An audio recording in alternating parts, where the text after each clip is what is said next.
ছাত্রলীগপন্থী officer তারা ইচ্ছা মতো ফুটবলের মতো, আমি একটা ফুটবল ডিবি কার্যালয়, আমি একটা ফুটবল ছিলাম, এইটুকু আপনাদেরকে বলি। আমাকে তো বাঁচতে দিবেন, আমাকে বলছে পঙ্গু করে দিবে ইলিয়াস আলীর মতো।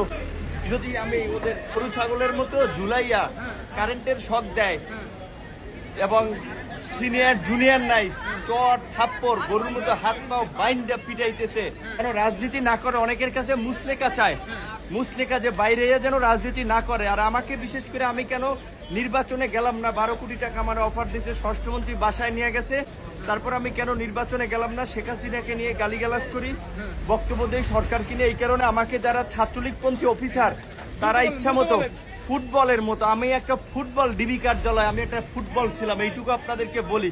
এখনো যদি আমার সমস্ত শরীর এই যে দাগ এখনো এই শুকায় নাই, এই এখনো শুকায় নাই। আপনারা একটু এইটা তো বলেন অন্তত রিমান্ডে যে আমরা এই সরকারের পতন ছাড়া আমাদের বাঁচার এবং জাতির মুক্তির পথ নাই। সরকার পতন না হওয়া পর্যন্ত হ্যাঁ আমাকে তো বাঁচতে দিবেন, আমাকে বলছে পঙ্গু করে দিবে ইলিয়াস আলীর মতো। যদি আমি ওদের আমাকে বলছে যে পঙ্গু করে দেবে, আমার মতো দু একজন নূর না থাকলে তাদের কিচ্ছু হবে না। আমি শুধু এইটুকু বলি যে আমার শারীরিক পরীক্ষা করার দরকার, চিকিৎসা করা দরকার। আমার ইনজেকশন পুশ করছে, এটি কি স্লো পয়জন?